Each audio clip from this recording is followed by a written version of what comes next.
Bonjour, nous vous apportons la méditation de ce jour.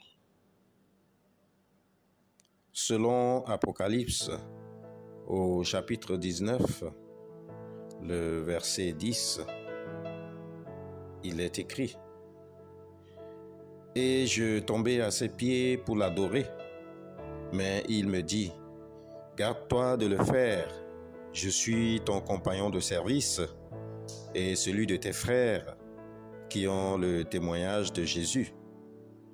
Adore Dieu, car le témoignage de Jésus est l'esprit de la prophétie. » Amen.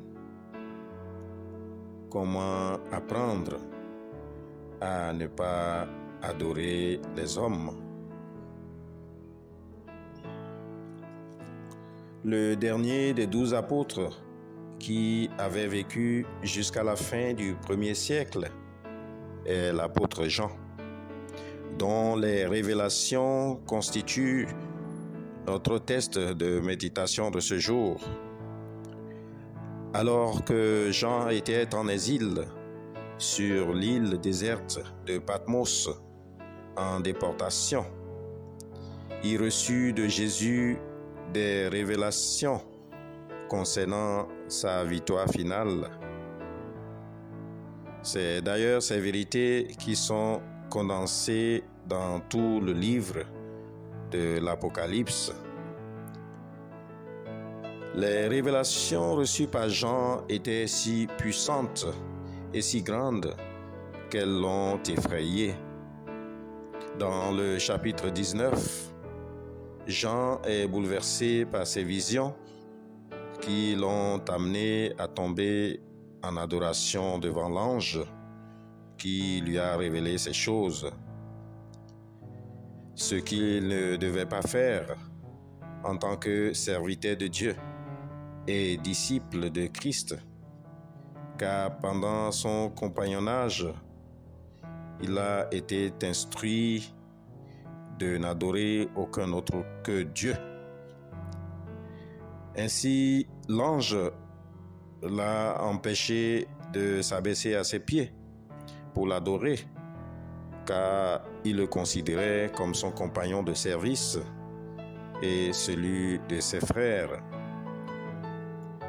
Alors ce dernier encourage Jean d'adorer que Dieu de préférence, car c'est Dieu seul qui mérite toute admiration, toute gloire et toute adoration.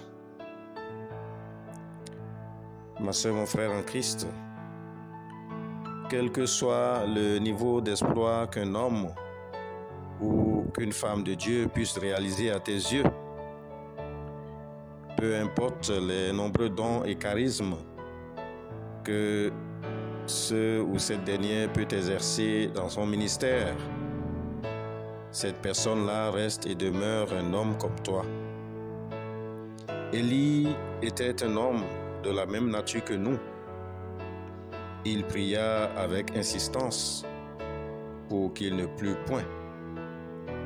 Livre de Jacques au chapitre 5, le verset 17. Un homme qui réalise des exploits mérite votre respect et votre appréciation, mais pas votre adoration, car Dieu est le seul qui le mérite. N'oubliez pas que nous adorons un Dieu très jaloux de ce qui lui revient en adoration, en gloire et en louange.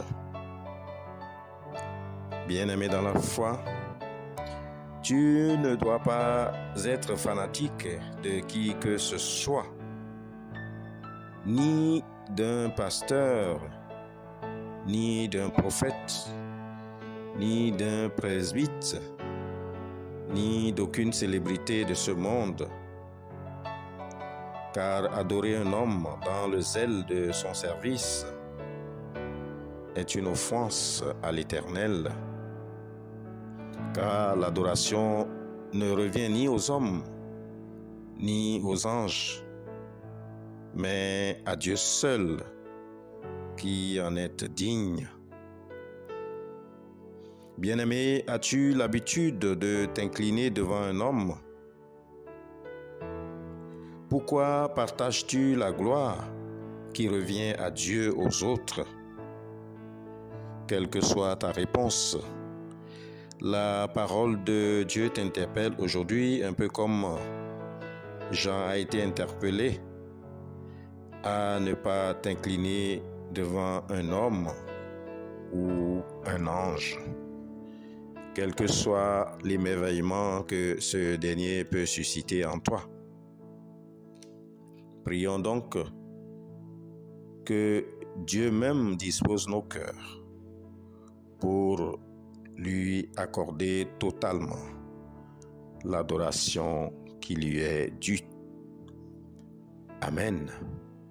Passez une excellente journée dans la sanctification. Shalom.